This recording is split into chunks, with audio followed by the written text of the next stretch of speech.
ones who are changing civilization line by line, and so the human issues begin to dominate. Let's talk about those people issues for a bit more, because if you go back in time, you realize, think about the women computers in the 1890s. We had small groups of people we would throw together and do interesting things. That's cool. We began to separate the hardware and software folks. That's great. As software became more and more of a problem, our groups became larger. The programming priesthood came to be. And then with the internet, the economics of things changed that we could begin to outsource stuff. And this changed everything, not necessarily for the good. It was a time frame, which we're still in which software development has been viewed as a commodity. And parts of it are a commodity, but you can't outsource innovation. And I have seen organizations who with great zeal have broken apart their teams to the lowest cost developer in various parts of the world, and they failed miserably and they can't understand why. And it's because their financial folks didn't understand the implications of it. So you've seen further divisions of teams, further teams. This is where we are today. Most interesting software development deals with the problems of teams of teams. And so therein lies the conundrum with Agile methods, that it's easy for me to apply Agile methods in the small teams, but the question is, how do I apply Agile mechanisms at the large when I'm dealing with teams of teams? Here's a path to get there, and let me give you a conceptual model. 3 axes. On one axis, we're going to plot methodologies and methods in the midst of this. On one axis, we have formality. So close to 0, there's informality. I throw people in a room. It's a doghouse algorithm.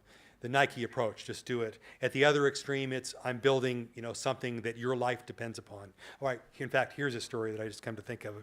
A few years ago, I had elective open heart surgery. Seriously, my nephew died of an aneurysm. In fact, every male in my family died of an aneurysm. And thanks to my wife, she took me kicking and screaming into the doctors and said, get an MRI. And I remember going to the Mayo Clinic and lying there, and I said, this MRI machine looks familiar. I looked at the logo. That sounds really familiar. It's GE. Oh my God, I know the people who wrote the software for this.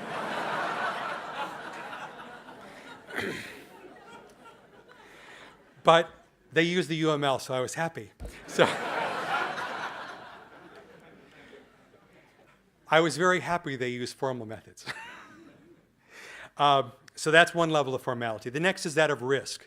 How do I measure risk? There are some things that are low risk. If it fails, not a big deal. If you screw something up on a Google search, not a big deal. You have billions of more. But on the other hand, if I have something that's like an insulin pump and it skips a beat, then somebody's going to die. That's different levels of risk. So be careful when you're talking about applying Agile methods. It doesn't necessarily fit all places, but it does have to fit that profile. And the last is that of scale, that I'm going to apply something different depending upon where I am and the size of things. The last month, I have been on a bit of a mission to talk to projects who have been applying, in theory, Agile at scale.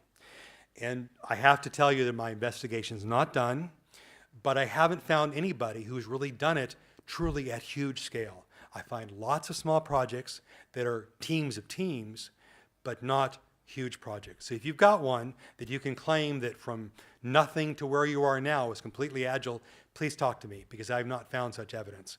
I have found the scaling up of Agile in interesting ways. It begins to apply more waterfallish things on top of the Agile, so it becomes more of a mixture.